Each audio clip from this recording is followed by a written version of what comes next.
inovasi di dunia pendidikan. Tema kita kali ini adalah bagaimana peran teknologi informasi dan komunikasi dalam inovasi pembelajaran PAI.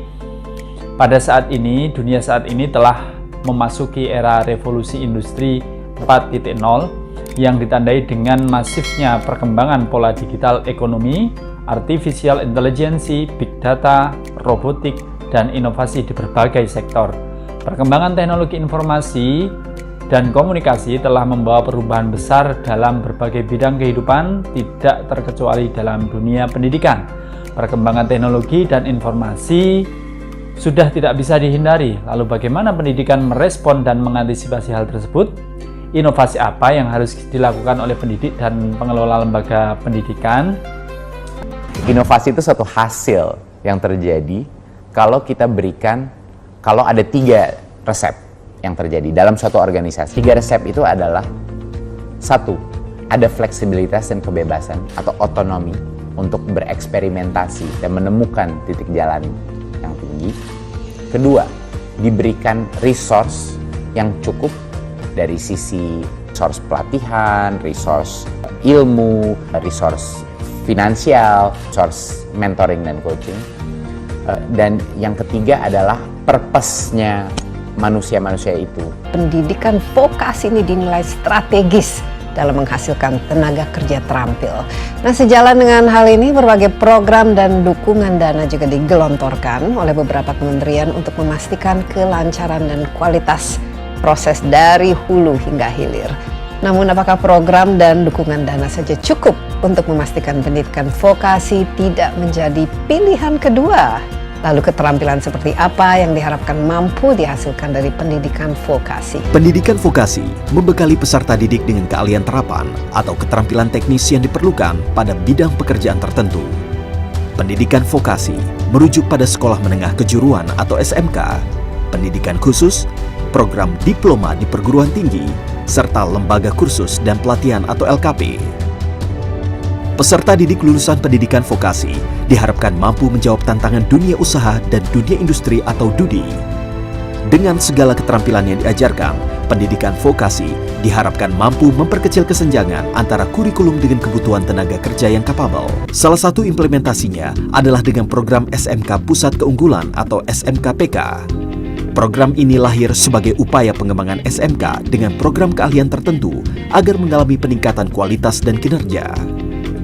SMK-PK berfokus pada pengembangan SDM dengan paradigma baru yang terintegrasi dengan insentif bantuan fisik dan non-fisik. Program ini juga menyertai kurikulum serta digitalisasi sekolah. Ketika kita memulai yang namanya Merdeka Belajar. Nah, ini salah satu yang menurut saya itu sangat menarik dari Mas Menteri kita yang menciptakan suasana di mana kecakapan, keterampilan dan juga relevansi dari adik-adik kita yang kalau lulus itu bisa langsung mendapatkan pekerjaan atau bahkan menjadi entrepreneur sehingga bisa menciptakan pekerjaan bagi orang lain. Nah, Mbak Kiki, ini menurut saya ini sangat-sangat relevan, apalagi di Indonesia ini dengan jumlah penduduknya sangat tinggi. Kita punya bonus demografi pada tahun 2045 justru kita akan masuk ke golden period dari Indonesia. Angka bonus demografi kita dari usia 15 sampai 64 itu merupakan lebih dari 60%. Sehingga kalau tidak memiliki keterampilan,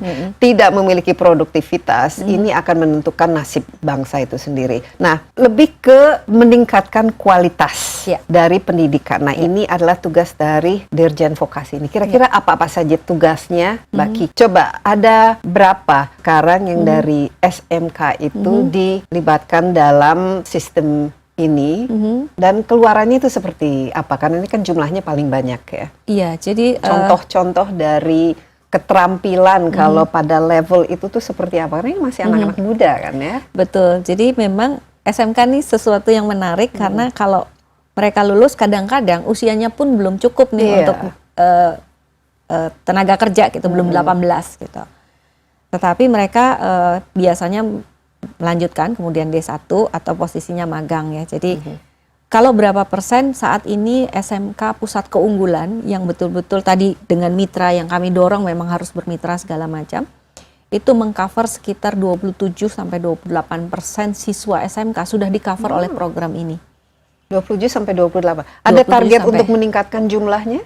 Alhamdulillah sebetulnya target dari Mas Menteri itu 20%. Oh, jadi sudah pada melebihi. tahun ketiga pun sudah 27%. Jadi Mas Menteri bilang, ayo berani berapa lagi nih gitu. Jadi kami sangat optimis karena ternyata industri juga sangat berminat sih untuk ikut terlibat Chips In sebagai co-creator dalam pendidikan vokasi. Jadi kami harapkan bisa hit tahun 2024 itu ke 35%. 35%. Kalau dari segi jumlah, ada berapa jumlah siswa yang terlibat itu Jadi sampai saat ini? dari saya belum bawa Ribu- datanya gitu ya, ribuan ribuan pasti. gitu. Tapi betul. kalau SMK yang apa tadi Nah, pusat SMK pusat keunggulan keunggulannya itu sendiri ada berapa? saat ini sudah 14.402, jadi sekitar 10% dari SMK yang ada itu sudah menjadi pusat keunggulan. Dan pusat keunggulan betul. karena sudah terakreditasi Betul. dan juga mata pelajarannya dan lain-lain sudah sebagainya sesuai ada. dengan industri. Jadi SMK pusat keunggulan ini kami merupakan bagian dari Merdeka Belajar. Kami merdekakan para kepala sekolah dan guru-guru untuk menentukan SMK mereka unggul di mana. Tahap pertama mereka harus melakukan refleksi, Ya. unggulnya di mana. Lalu mereka mencari mitra yang memang support keunggulan itu, mengusulkan proposal ke kami, lalu kami danai sejumlah mitranya mendanai. Jadi kalau mitranya mendanai Rp1, maka kami akan danai Ada juga matching fund ya? Rp1, betul.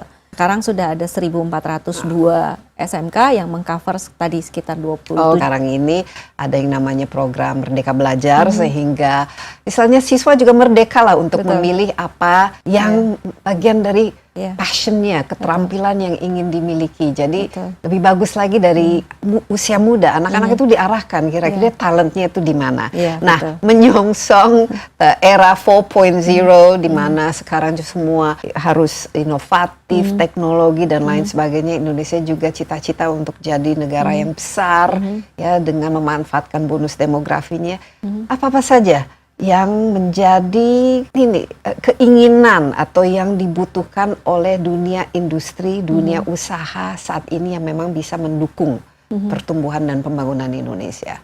Topik dan subjek-subjek yang diajarkan di dalam pendidikan vokasi ini. Iya, jadi kami memang dipesankan juga Mas Menteri untuk mendengarkan dengan sungguh-sungguh aspirasi dari industri. Jadi ada beberapa sektor prioritas yang memang sejalan ternyata dengan apa yang diarahkan oleh pemerintah Indonesia. Kemaritiman misalnya. Kemaritiman Betul, ya. kemudian digital talenta, kemudian konstruksi dan alat berat. Ini mungkin kita ada beberapa contoh. Iya, Fashion juga ternyata. betul, fashion. Kemudian tentu berkaitan dengan digital, artificial intelligence, itu yang menjadi sektor prioritas kita. Dan yang paling seru lagi adalah hospitality, karena ternyata terus berkembang dan terus banyak ragamnya. Itu menarik sekali. Ya, karena dunia pariwisata juga merupakan salah satu dari sumber pendapatan Indonesia. Jadi di situ belajar mengenai service, hotel dan lain sebagainya. Dan yang sangat inovatif ya, kita lihat juga ini ada ya, beberapa. Ini sudah cukup banyak sejak tahun 2019 itu melakukan semacam the audit dan juga feedback dari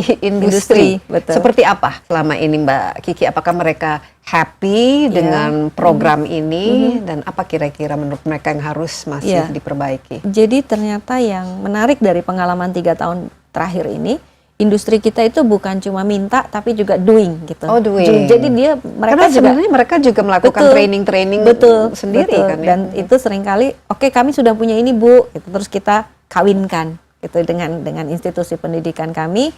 Industri diringankan karena peran tugas mendidik, menyiapkan SDM-nya sudah kami dilimpahkan ke kami, tetapi kami juga diringankan karena industri sangat membantu di sana. Insentif lain buat industri seperti apa mereka kalau misalnya nanti ini setiap tahun harus menerima berapa minimal dari internship-nya? Internship-nya jadi kami serahkan sebetulnya ke industri, itu juga merupakan atmosfer yang kami bangun untuk siswanya. Di luar sana tidak segala sesuatunya dalam kendali kita. Jadi mahasiswa mulai belajar reject gitu ya, belajar ditolak oleh industri dalam proses magang dan sebagainya. Tapi industri juga punya kewenangan penuh untuk memilih dan menurture calon-calon pekerjanya begitu. Jadi sekarang beberapa mahasiswa kita yang ikut magang itu mendapat golden ticket. Mereka baru di semester 7 itu sudah dia bilang, "Dek, nanti kalau udah lulus balik ke sini ya gitu. Sudah Tempatnya ada tempat udah ada. khusus. Betul. Jadi buat Iya. mereka juga sangat memudahkan ya, Betul. buat HRD-nya bukan harus Tidak mencari-cari harus lagi cari, tapi betul. sudah tahu dan Betul. juga sudah paham mengenai Iya. budaya kerjanya dan Betul. lain sebagainya. Betul. Saat ini berapa jumlah perusahaan yang ikut menjadi mitra Iya. dari pendidikan vokasi ini dan Oke. apakah ada target-target tertentu yang Jadi yang harus tercatat langsung di sistem kami. Jadi ini di luar dari yang dikerjakan oleh masing-masing satuan pendidikan. Yang tercatat di kami itu hampir 500 mitra. Tetapi 500 mitra ini bekerja sama dengan beberapa satuan pendidikan. Jadi ada satu perusahaan yang kerjasama dengan beberapa SMK. Misalnya ya. Jadi kemudian ada yang SMK, perguruan tingginya pun dia ikut. Jadi vokasi politeknik dan SMK dia kerjakan bareng untuk satu proyek bersama. Jadi misalnya di SMK di Jember itu baru saja sekarang hampir penyelesaian membangun 4.000 meter persegi tambak udang. Perkirakan setiap panen akan menghasilkan sekitar 1,1 miliar omsetnya, dan itu dikembangkan bersama SMK, perguruan tinggi, dan satu mitra industri didukung oleh Pemdanya. Jadi betul semacam ekosistem Betul. yang dimana dari hulu ke hilirnya itu Betul. sudah ditentukan kan. Betul. Jadi hasilnya itu sudah jelas. Betul. Sehingga setiap siswa yang memulai ini dia tidak akan bingung lagi nanti saya lulus mau ngapain. Betul. Tapi bahkan sudah diterima. Nah, itu Ya. sudah kelihatan kira-kira persentase siswa yang sudah mengikuti internship atau magang itu akhirnya diterima paling tidak di industrinya. Iya. Itu sudah ada grafiknya. Iya, trennya itu yang kami lihat itu sebetulnya adalah masa tunggu. Jadi biasanya habis lulus dia nunggu berapa lama nih untuk Iya. dapat pekerjaan pertama. Semakin Jadi cepat semakin dengan bagus. mengikuti magang ini yang tadinya di atas 6 bulan, sekarang rata-rata sekitar 3 bulan mereka sudah bisa diterima. Jadi kalau kita lihat dari tren itu, kemudian dari tren upahnya atau pendapatan yang diberikan mitra kita atau dunia kerja kita kepada lulusan kita. Kita mengalami atau mendapat bahwa siswa yang mengikuti magang, yang mengikuti berbagai program-program MBKM, itu pendapatannya bisa sampai mendekati 2 kali lipat Iya. gaji pertama dari rata-rata kelas. Nah ini Ya, sangat-sangat gitu ya. penting karena tentu Betul. saja ini meningkatkan Betul. dari segi kualitas Betul. ekonominya. Betul. Sehingga kalau selama ini kan Iya. jumlah tenaga kerja kita itu masih SDM-nya dikuasai oleh yang pendidikan yang Betul. selevel SMA. Tapi kalau sudah D1, D2, D3 itu kan sudah semakin Harusnya semakin besar. terampil dan kontribusinya. tentu saja Betul. dari penghasilannya juga dan keterampilannya Iya. kan semakin Iya. tinggi. Mbak Kiki ini sudah paling banyak sekarang, tadi kan sudah ada sektor, tapi paling banyak sekarang yang diminati justru oleh siswa. Mereka masuk kemana saja dari Jadi keterampilan-keterampilan yang saya dimiliki? Wah, ini adalah motor tapi berenergi listrik, bertenaga listrik, dan listriknya itu dari baterai bekas notebook. Oke. Jadi dan ini adalah siswa SMK di Garut yang roti wirausaha dia. Ya. Kemudian ini adalah Paseman dan ini adalah Mas Menteri lagi mau nyoba virtual Wah, reality. ini yang AI Betul. ya. Dan ini Artificial Intelligence. Mila siswa SMK kita. Kemudian ini adalah Jakarta Fashion Muslim dan ini anak-anak SMK juga. Ini Robotics ya? robotics, betul, dari PENS. Oke. Dan ini pengecoran logam di Politeknik Manufaktur Bandung, begitu. Jadi beragam sekali Mbak Desi, dan industri kreatif juga mulai menyeruak sebagai prioritas nih sekarang karena Iya. makin banyak peminatnya. Iya, luar biasa. Dan iya. ini kalau kita lihat juga, kalau lulus sudah langsung memiliki keterampilan dan tidak perlu menunggu masa pengangguran terlalu lama. Saya Betul. rasa 3 bulan itu sebenarnya hanya holiday saja. Betul. Tapi dengan nanti sudah ada pekerjaannya dari industrinya, perusahaannya juga happy karena mendapatkan SDM yang memang sesuai. Sementara siswanya juga happy karena ini merupakan memang keterampilan dan juga minat yang mereka miliki. Ini semua Betul. jadi link and match ini Betul. merupakan nyawa atau roh dari kenapa pendidikan vokasi Betul. ini penting.